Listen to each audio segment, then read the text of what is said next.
Hello everyone. आज हम शुरू करने जा रहे हैं क्लास 12th की बायोलॉजी सीरीज जिसका है लेक्चर 1।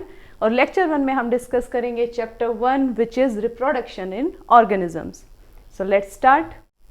जैसा कि हम सबको पता है कि जो भी लिविंग ऑर्गेनिजम्स इस प्लेनेट पे हैं वो परमानेंटली नहीं हैं। एक टाइम ऐसा आता है जब उनकी डेथ होती है। तो जो time interval from birth to death, इसको हम बोलते हैं life span. What is life span? Life span, it is time duration from birth to death. Time duration birth to death, इसको हम बोलते हैं life span. Life span vary करता है, कुछ सेकंड्स का भी होता है लाइफ स्पेन, कुछ मिनट्स का, कुछ आवर्स का और कुछ ईयर्स का भी होता है। मेनली जो माइक्रो ऑर्गेनिजम्स होते हैं उनमें कुछ सेकंड्स कुछ आवर्स तक होता है लाइफ स्पेन। लेकिन जैसे एनिमल्स हो गए, प्लांट्स हो गए, उनमें लाइफ स्पेन बहुत लंबे टाइम तक, ईयरली बोल सकते हैं हम कि ईयरली लाइफ स्पेन होता है उनमें। एनिमल्स के कंपेयर में प्लांट्स का लाइफ स्पेन ज़्यादा होता है। उसका भी एक रीज़न है। एनिमल्स होते हैं एक पर्टिकुलर एज तक उनमें ग्रोथ होती है, उनके जो सेल्स हैं वो एक पर्टिकुलर टाइम तक ग्रो करती हैं, उसके बाद वो डेड होना शुरू होती हैं। डेड होने के बाद डिटोरेशन शुरू होता है एंड देन अल्टीमेटली डेथ। लेकिन प्लांट्स में क्या होता है कि ग्रोथ ईयर्स तक चलती रहती है। उनकी जो टिप्स होती हैं, यानी कि जो टिप्स टिश्यूज होते हैं, वो कम्प्लीटली ग्रो करते रहते हैं। उस ग्रोथ के कारण उनमें जो लाइफ स्पेन है वो ज़्यादा टाइम तक होता है, क्योंकि उनमें डेड अगर सेल्स होंगी, डेड सेल्स होने के बावजूद उनमें न्यू सेल्स ग्रो करते रहते हैं, न्यू सेल फॉर्मेशन होता रहता है। अगर न्यू सेल फॉर्मेशन होगा तो वो कंटिन्यूसली ग्रो करते रहते हैं और इसी कारण उनमें लाइफ स्पेन ज़्यादा टाइम का होता है। ओके, क्लियर यहाँ तक?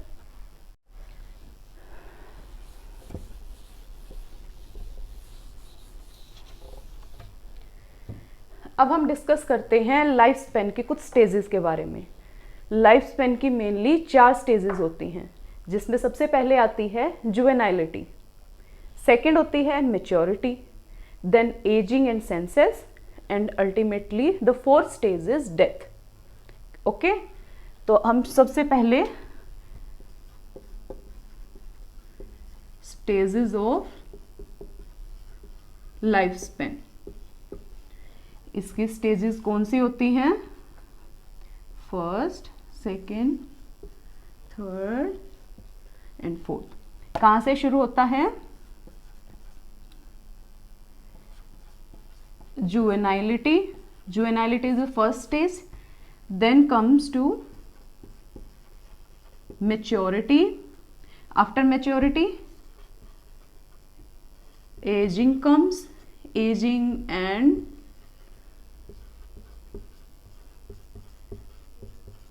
senescence and then last death. These are the 4 stages of lifespan.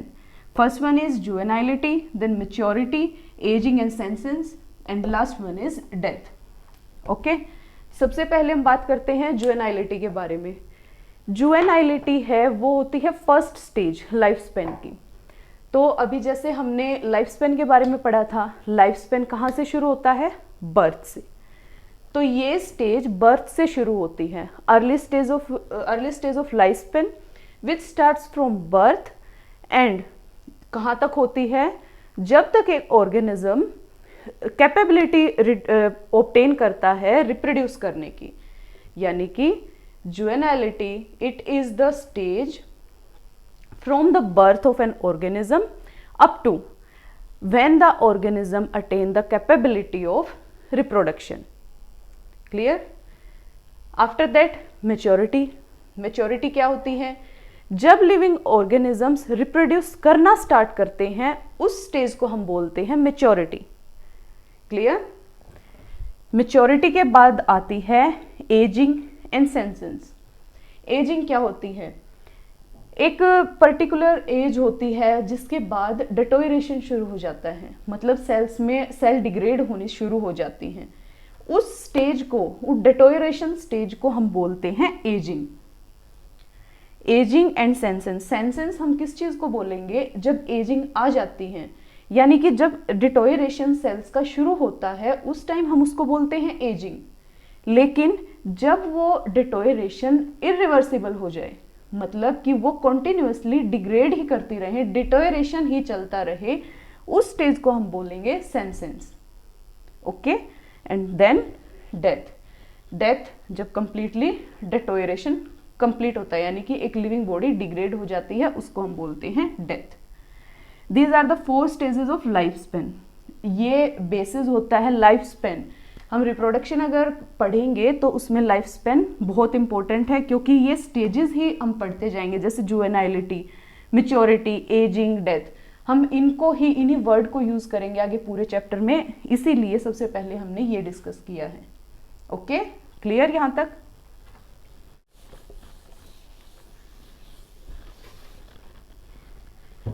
ये बात हो गई लाइफ स्पेन की।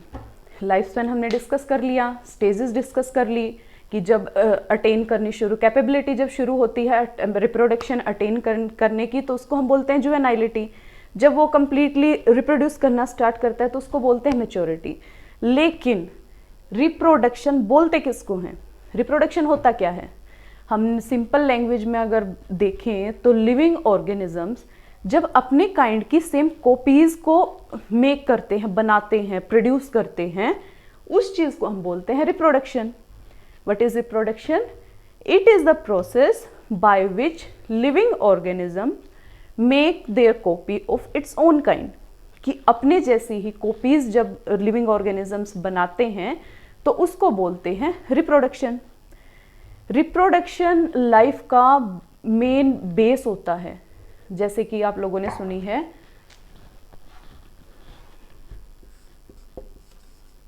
Life comes from life.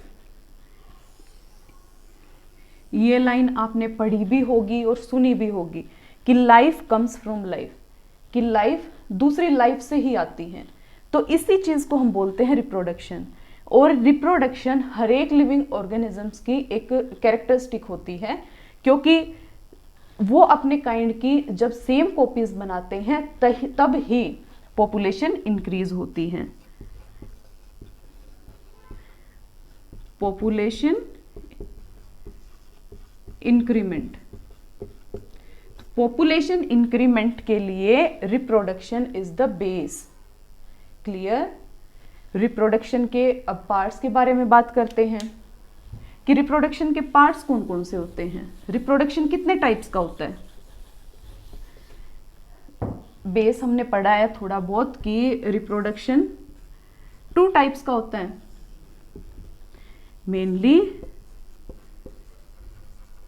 Asexual reproduction and sexual reproduction. Asexual और सेक्सुअल रिप्रोडक्शन 2 टाइप्स के रिप्रोडक्शन होते हैं। एसेक्सुअल में क्या होता है कि reproduction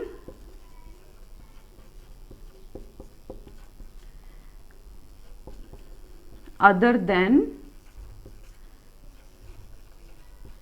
fusion of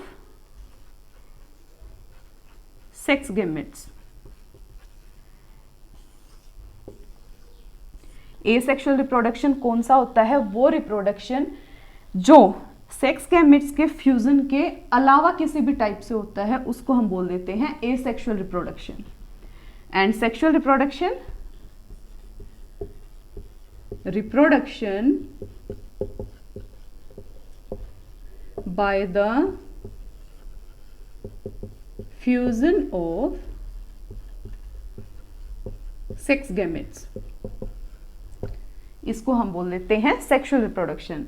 reproduction by the fusion of sex gametes. Sex gametes यानी कि जैसे हम बोलते हैं स्पर्म ओवम, उनके फ्यूजन से जो रिप्रोडक्शन होता है उसको हम बोल देते हैं sexual reproduction. And asexual reproduction जैसे बाइनरी फ्यूजन हो गया एक्सेट्रा, इसको हम बोल देते हैं एसेक्सुअल रिप्रोडक्शन। अभी हम इनको डिटेल में रीड करेंगे कि एसेक्सुअल के कौन कौन से पार्ट्स होते हैं और सेक्सुअल के कौन कौन से होते हैं। क्लियर?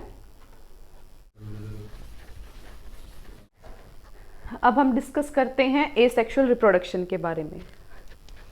एसेक्सुअल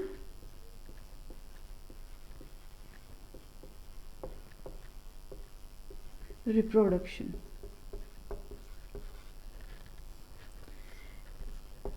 जैसा कि अभी बताया था, एसेक्सुअल रिप्रोडक्शन कौन सा रिप्रोडक्शन होता है? इन विच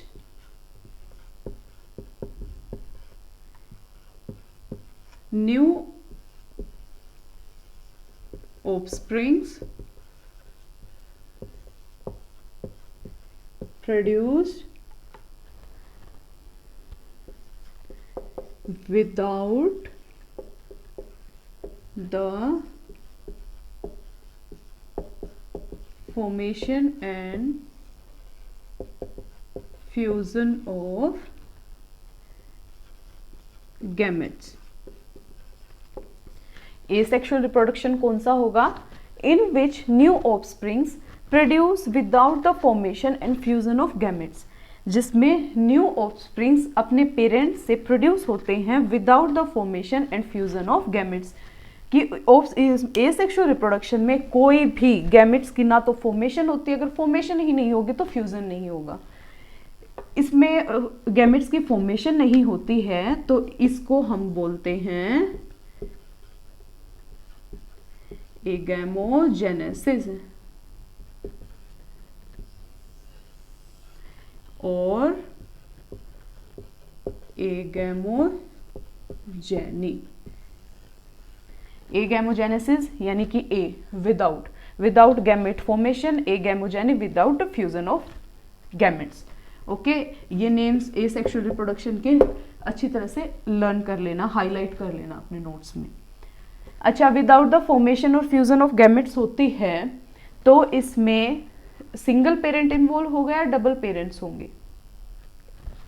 इसमें होगी सिर्फ और सिर्फ single parent involve. Single parent asexual reproduction में होगा सिंगल पेरेंट, कोई गैमेट्स की फॉर्मेशन नहीं होगी। सिंगल पेरेंट होगा तो जो ट्रेट्स होंगे पेरेंट्स से जो ऑफस्प्रिंग में आएंगे वो एज इट इज होंगे। Okay, traits are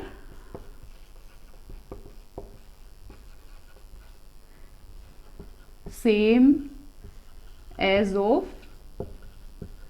parent. Traits बिल्कुल सेम होंगे। ट्रेट्स सेम होने का रीजन क्या है? क्योंकि इसमें सिर्फ पेरेंट्स के जो गैमेट हैं, पेरेंट्स की जो सेल्स हैं वो इन्वॉल्व होंगी। सिंगल पेरेंट की सेल इन्वॉल्व होंगी तो ट्रेट्स, अगर उसमें ट्रेट सेम होंगे तो इसका रीजन होगा माइटोसिस होगा, माइटोसिस डिवीजन होगा। माइटोसिस डिवीजन के कारण सेम ट्रेट्स होंगे, same number of chromosomes, parents to offsprings बिल्कुल सेम नंबर्स आएंगे। और माइटोसिस डिवीजन है तो इसको हम सोमेटोजेनेसिस भी बोलते हैं। सोमेटोजेनेसिस क्यों बोलते हैं? क्योंकि इसमें माइटोसिस डिवीजन होता है और जिन सेल्स में माइटोसिस डिवीजन होता है उनको हम बोलते हैं सोमेटिक सेल्स। माइटोसिस डिवीजन के कारण इसको हम बोलते हैं सोमेटोजेनेसिस। क्लियर? अच्छा, अगर traits same as of parents होंगे, बिल्कुल सेम होंगे ट्रेट्स, तो इसमें जो ऑफस्प्रिंग्स होंगे, ऑफस्प्रिंग्स आर क्लोन्स। इसमें जो ऑफस्प्रिंग्स होंगे उनको हम क्लोन्स बोलते हैं, यानी कि एज इट इज पेरेंट्स के कॉपी होंगे, offspring same number of traits होंगे, जो क्रोमोसोम नंबर्स पेरेंट के हैं वो एज इट इज ऑफस्प्रिंग में आएंगे सिंगल पेरेंट के। ये याद रखना कि इसमें सिर्फ सिंगल पेरेंट इन्वॉल्व होते हैं, सिंगल पेरेंट इन्वॉल्व। तो ये कंप्लीट बेसिक है एसेक्सुअल रिप्रोडक्शन का।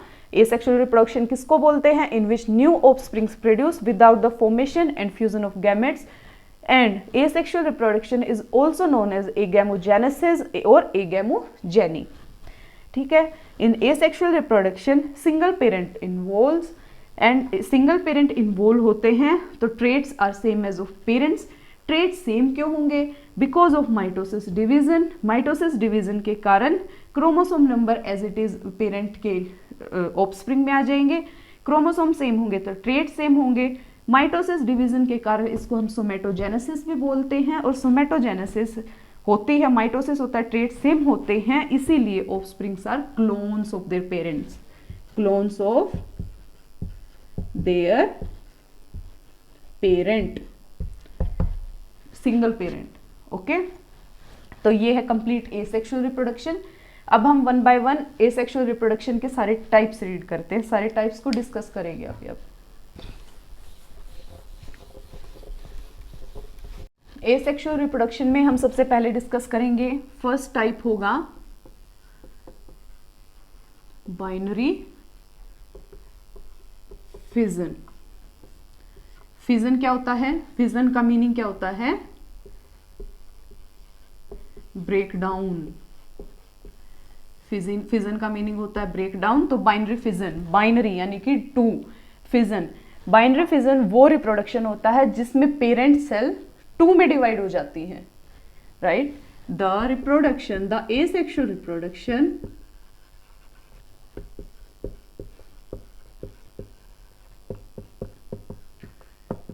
in which parent cell divide into two. Binary fission, the asexual reproduction in which parent cell divide into two. ये डायरेक्ट पेरेंट सेल ही break down होके to में convert हो जाती है, यानी कि डॉटर सेल्स, यानी कि डॉटर सेल प्रोड्यूस करती है पेरेंट सेल, ठीक है। तो ये हो गया बाइनरी फिजन। बाइनरी फिजन का एग्जाम्पल क्या होगा? हम डिस्कस करेंगे बाइनरी फिजन इन बैक्टीरिया। बैक्टीरिया का बाइनरी फिजन हम डिस्कस करते हैं, ठीक है। सबसे पहले मान लीजिए ये हो गया बैक्टीरियल सेल, ठीक है, ये इसमें न्यूक्लियस हो गया बैक्टीरिया का। देन ये हो गया सेल वॉल, न्यूक्लियस हो गया, तो इसी के अंदर होगा डीएनए, डीएनए होगा। देन ये यहां से रेप्लिकेट करनी शुरू हो जाएगी नेक्स्ट प्रोसेस में।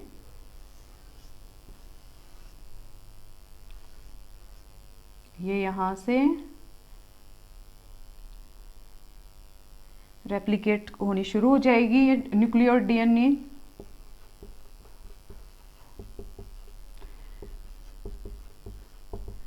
देन फर्दर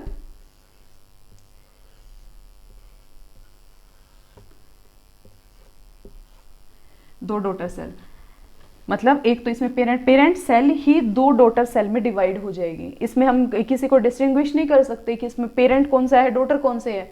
बिल्कुल सेम नंबर ऑफ क्रोमोसोम और सेम नंबर ऑफ ट्रेट सारे के सारे इसमें डिवाइड हो जाएंगे। मतलब एक जो ये पेरेंट सेल थी ये टू डॉटर सेल्स में डिवाइड हो गई, ब्रेक डाउन हो गई।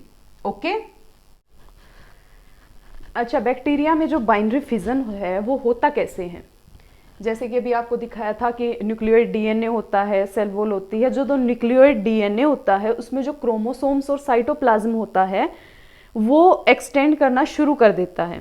अगर वो एक्सटेंड करना शुरू होगा, जो मीसोसोम्स के पास जो डीएनए होगा ना वो एक्सपेंड करना शुरू करेगा। और एक्सपेंड करना शुरू करेगा तो जो डीएनए के कारण वो जो न्यूक्लियोइड है वो डिवाइड होना शुरू हो जाएगा। डिवाइड होगा तो वो दो डॉटर सेल्स में कन्वर्ट हो जाएगा जिसमें सेम न्यूक्लियोइड डीएनए होगा present. Okay, binary fission 3 types का होता है, ठीक है। बाइनरी फिजन के types, binary fission, binary fission 3 types का होता है। First one is irregular, second is longitudinal, and third one is transverse. Irregular यानी कि बिना किसी पैटर्न के वो डायरेक्ट चेंज हो जाता है। मान लीजिए इसमें हम एग्जांपल ले लेते हैं अमीबा का। ये 2 डॉटर सेल्स में कन्वर्ट हो गया, तो इसमें एग्जांपल हो जाएगा अमीबा का। ओके, सेकंड है लॉन्गिट्यूडिनल। लॉन्गिट्यूडिनल मतलब यहां से इस डायरेक्शन में डिवाइड हो गए, तो ये 2 डॉटर सेल्स फॉर्मेशन होगी इसमें। Example Euglena. ट्रांसवर्स में हम एग्जाम्पल लेंगे पैरामीशियम। पैरामीशियम का एग्जाम्पल होगा ट्रांसवर्स में इस तरीके से। मान लीजिए ये सेल है तो इस तरीके से होगा, इस डायरेक्शन में इसमें डिवीजन होगा। तो इरेगुलर मतलब कोई डायरेक्शन ही नहीं है, मतलब बिना किसी पैटर्न के, तो इसमें एग्जाम्पल हो जाएगा अमीबा का। लॉन्गिट्यूडिनल में ऐसे लेंथ वाइज, लॉन्गिट्यूडिनल में एग्जाम्पल हो जाएगा यूग्लिना का, और ट्रांसवर्स में एग्जाम्पल हो जाएगा पैरामीशियम का। पैरामीशियम यानी कि ट्रांसवर्स इस डायरेक्शन में। ओके, तो ये टाइप्स हो गए बाइनरी फिजन के। एसेक्सुअल रिप्रोडक्शन का नेक्स्ट टाइप है multiple fission. Second, multiple fission.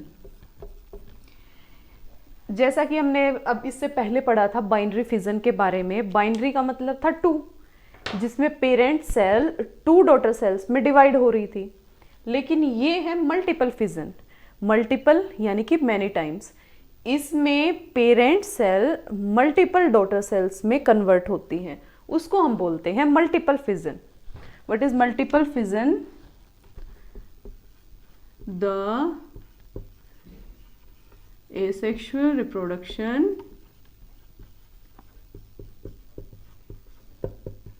in which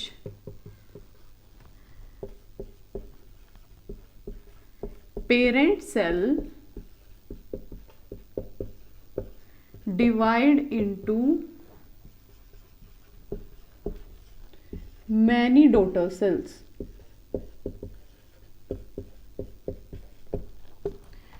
Multiple fission, the asexual reproduction in which parent cell divide into many daughter cells, यानी कि एक सिंगल पेरेंट सेल बहुत सारी डॉटर सेल्स में divide होती है, तो उसको हम बोलते हैं मल्टीपल फिजन। मल्टीपल फिजन में हम सबसे पहले रीड करेंगे मल्टीपल फिजन इन प्लाज्मोडियम। प्लाज्मोडियम, प्लाज्मोडियम किसको बोलते हैं? अ मलेरियल पैरासाइट। एक मलेरियल पैरासाइट है जिसको हम बोलते हैं प्लाज्मोडियम। ओके, जो प्लाज्मोडियम होता है इसके हम adult form of parasite, adult form of parasite, इसको हम बोलते हैं साइजोन्ट। साइजोन्ट। और जो रिप्रोडक्शन साइजोन्ट में यानी कि साइजोन्ट में जो मल्टीपल फिजन होगा उस प्रोसेस को हम बोलते हैं साइजोगोनी। ओके, मल्टीपल फिजन इन प्लाज्मोडियम। प्लाज्मोडियम क्या होता है? एक मलेरियल पैरासाइट है। इसके जो अडल्ट फॉर्म है उसको हम बोलते हैं साइजोन्ट, और साइजोन्ट में जो मल्टीपल फिजन होगा उस प्रोसेस को हम बोलेंगे साइजोगोनी। ओके, इसके बाद ये हो गई अडल्ट फॉर्म की बात। अडल्ट फॉर्म के बाद एक होता है इसमें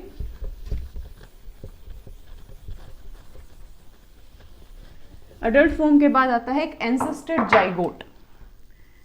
इसमें होता है एंसेस्टेड जाइगोट।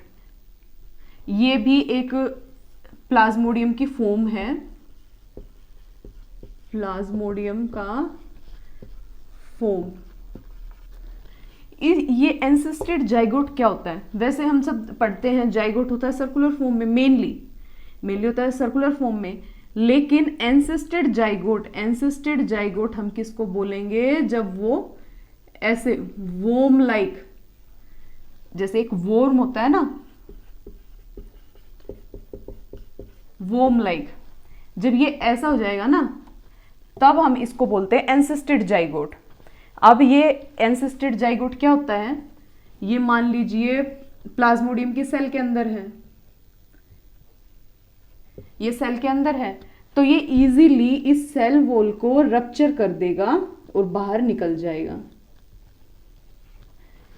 ओके, इस एंसिस्टेड जाइगोट की जो ये फॉर्म होती है, प्लाज्मोडियम की जो एंसिस्टेड जाइगोट फॉर्म होती है, इसको हम बोलते हैं स्पोरोंट। इसको हम स्पोरोंट बोलते हैं। और जो स्पोरोंट में मल्टीपल फिजन होता है,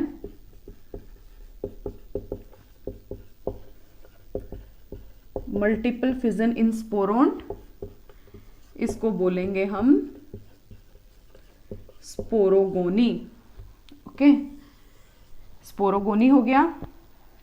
ठीक है, यहां तक क्लियर है?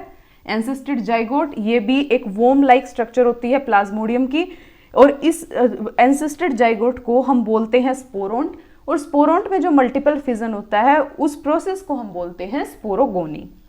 यहां तक ठीक है?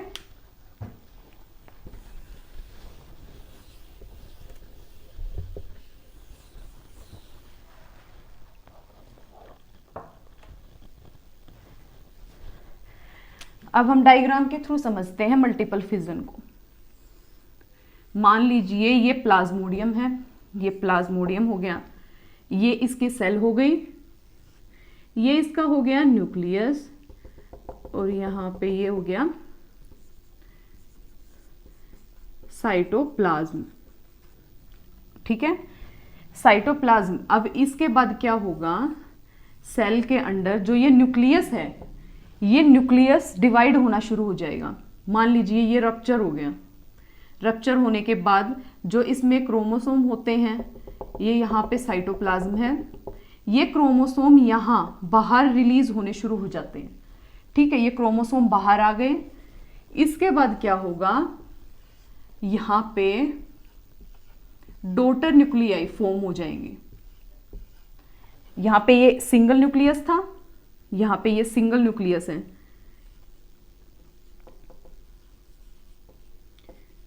Single nucleus.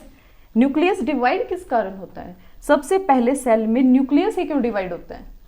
क्योंकि जो माइटोसिस प्रोसेस होती है, माइटोसिस डिवीजन, ये जो डिवीजन माइटोसिस और मियोसिस, मियोसिस और हम ये माइटोसिस आगे पढ़ेंगे, लेकिन जो ये न्यूक्लियस में डिवीजन होता है एसेक्सुअल रिप्रोडक्शन में, वो माइटोसिस डिवीजन के थ्रू होता है। ये हमने पहले भी बिल्कुल लेक्चर शुरू हुआ था तब भी पढ़ा था। माइटोसिस के थ्रू इसमें डिवीजन हुआ। डिवीजन होने के बाद यहाँ पे ये डॉटर न्यूक्लियाई की फॉर्मेशन हो चुकी है। ये क्या है? Daughter nuclei. डॉटर न्यूक्लियाई की फॉर्मेशन होने के बाद ये क्या करेंगे? इनकी शेप ऐसी होनी शुरू हो जाएगी, ओवल शेप। ओवल शेप हो जाएगी डॉटर न्यूक्लियाई की, तो ये इजीली सेल वॉल को रप्चर कर देंगे और यहां से बाहर निकल जाएंगे। बाहर निकलेंगे तो इनको हम बोलते हैं मीरोजोइट्स। जो डॉटर न्यूक्लियाई होंगी इनको हम बोलेंगे मीरोजोइट। और ये प्लाज्मोडियम की कौन सी फॉर्म थी? साइजोंट। साइजोंट फॉर्म में क्या था? सबसे पहले ये यहाँ पे न्यूक्लियस है, साइड में हो गया साइटोप्लाज्म, ये साइजोंट फॉर्म हो गई न्यूक्लियस के अंदर। देन माइटोसिस डिवीजन हुआ, न्यूक्लियस डॉटर न्यूक्लियाइज में कन्वर्ट हो गया। देन डॉटर न्यूक्लियाइज की शेप चेंज हुई, ओवल शेप हो गई, और देन ये सेल वॉल को रप्चर करके बाहर आ जाएंगी और सेल वॉल को इन डॉटर न्यूक्लियाइज को जो बाहर निकलेंगे उनको हम बोलेंगे मीरोजोइट्स, ठीक है। और अगर यही सेम प्रोसेस साइजोंट के बजाय स्पोरोंट में हो, अगर ये स्पोरोंट में हो, साइजोंट को बोलेंगे मीरोजोइट, एंड स्पोरोंट में हो तो इसको बोलते हैं हम स्पोरोजोइट्स, ठीक है। ये पूरी प्रोसेस समझ आ गई होगी ना। सबसे पहले nucleus, then mitosis division, daughter nuclei, then daughter nuclei cell wall को रप्चर करके बाहर आएंगे, इसको हम बोलेंगे मीरोजोइट्स। मीरोजोइट्स साइजोंट फॉर्म के जो डॉटर न्यूक्लियाइज होंगी उनको हम बोलेंगे मीरोजोइट्स, एंड जो स्पोरोंट फॉर्म की डॉटर न्यूक्लियाइज होंगी उनको हम बोलेंगे sporozoites. Clear?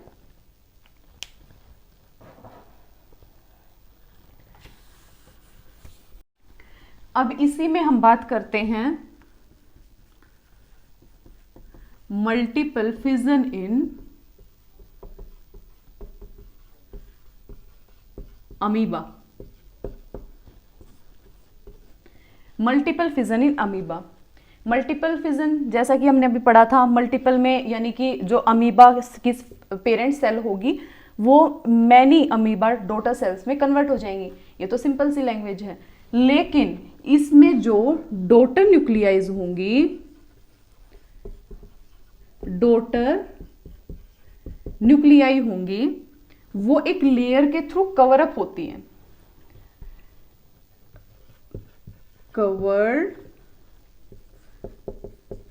With a layer, और इसको हम बोलते हैं सिस्ट भी बोल सकते हैं। Daughter nuclei covered with the layer और सिस्ट, और उसको हम बोलते हैं सिस्ट वॉल, ठीक है। इसमें इसको सिस्ट वॉल बोलेंगे। ये multiple fission in amoeba, daughter nuclei covered with the layer और cyst is called cyst wall. और जो मल्टीपल फिजन अमीबा में होता है उसको हम बोलते हैं multiple fission in amoeba is called sporulation. और जैसे इसके नाम से पता चल रहा है स्पोरुलेशन, यानी कि जो प्रोडक्ट फॉर्म होगा, जो डॉटर न्यूक्लियाई फॉर्म होंगी उसको हम बोलते हैं spores, spore formation. Clear? Multiple fission in amoeba is called sporulation, that is spore formation, ठीक है। अब इसको हम डायग्राम के थ्रू समझते हैं। मल्टीपल फिजन अमीबा के अंदर डायग्राम के थ्रू देखते हैं कि इसमें क्या क्या होता है, ठीक है। ये हो गई अमीबा की पेरेंट सेल, पेरेंट अमीबा, ठीक है। ये हो गया न्यूक्लियस। न्यूक्लियस के अंदर सेट ऑफ क्रोमोसोम, न्यूक्लियस, ये हो गए chromosomes, and here is cytoplasm, ठीक है। ये हो गया। अब फिजन के थ्रू ये यहां पे न्यूक्लियस है, ये होगा रप्चर। रप्चर होने के बाद ये मान लीजिए रप्चर हो गया, इसके अंदर जो सेट ऑफ क्रोमोसोम थे ये हो गया ओल्ड न्यूक्लियस, और ये set of chromosomes in cytoplasm हो गया, set of chromosomes in cytoplasm. इसके बाद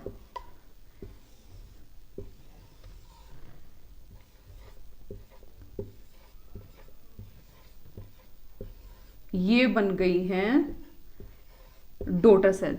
जो ये साइटोप्लाज्म में जो एक सेट ऑफ क्रोमोसोम था ये आ जाएगा इन डॉटर न्यूक्लियस के अंदर, ठीक है। ये डॉटर न्यूक्लियस के अंदर आ जाएगा तो न्यू डॉटर सेल्स बन जाएंगी। अब ये यहाँ पे जो और अच्छा, ये जो डॉटर सेल्स होंगी ये बनेंगी कैसे? जब ये न्यूक्लियस रप्चर होगा तो ये क्रोमोसोम्स साइटोप्लाज्म को एब्जॉर्ब कर लेंगे। एब्जॉर्ब कर लेंगे तो ये डॉटर सेल्स अपनी शेप ले लेंगी। शेप लेने के बाद ये नई डॉटर सेल्स फॉर्म हो जाएंगी। तो कुछ तो इसमें साइटोप्लाज्म डॉटर सेल्स को बनाने में यूज हो गया। जो बचता है वो यहां बच गया अनयूज्ड साइटोप्लाज्म। ठीक है, ये बन गई डॉटर न्यूक्लियाई। Daughter nuclei. और ये जो अभी मैंने जो बताया था ना कि इसकी जो डॉटर न्यूक्लियाई होती हैं वो एक लेयर से कवर अप होती हैं, जिसको हम बोलते हैं सिस्ट वॉल। ठीक है, सिस्ट वॉल बनने के बाद ये डॉटर सेल्स बाहर आ जाएंगी, जिसको हम बोलते हैं, जैसे ये हो गया सेल वॉल,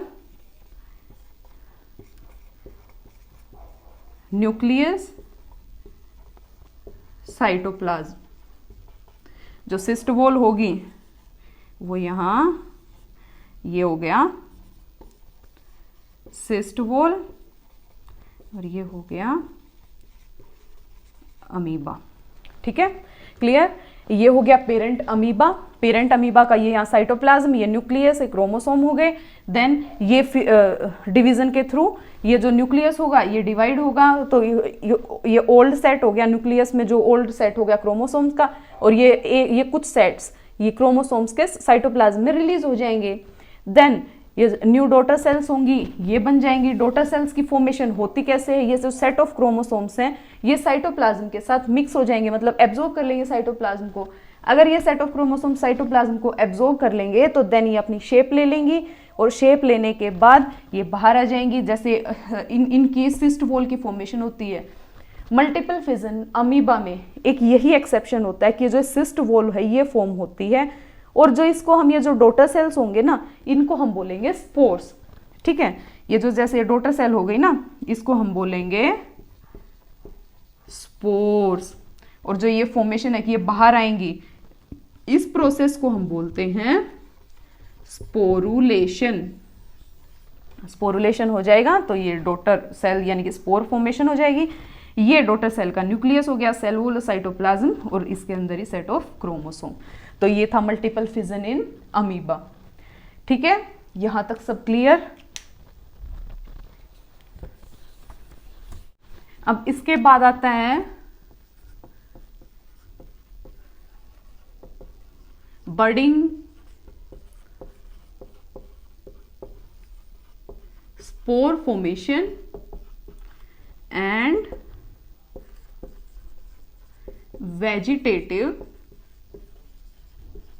प्रोपगेशन। ये 3 पार्ट्स और बचते हैं एसेक्सुअल रिप्रोडक्शन के। कौन कौन से? Budding, spore formation and vegetative propagation. ये हम कल के लेक्चर में कवर अप करेंगे। इसके साथ ही हमारा एसेक्सुअल रिप्रोडक्शन कल के लेक्चर में कंप्लीट हो जाएगा। देन हम सेक्सुअल रिप्रोडक्शन स्टार्ट करेंगे, उसके फेजेस के बारे में जानेंगे। ठीक है, तो अगर इस पूरे टॉपिक से रिलेटेड आपको कोई भी डाउट्स हैं तो प्लीज कमेंट्स में पिन डाउन कर दीजिए, मैं वहां से आपको रिप्लाई दे दूंगी। आपके सारे डाउट्स वहां पे रिप्लाई हो जाएंगे।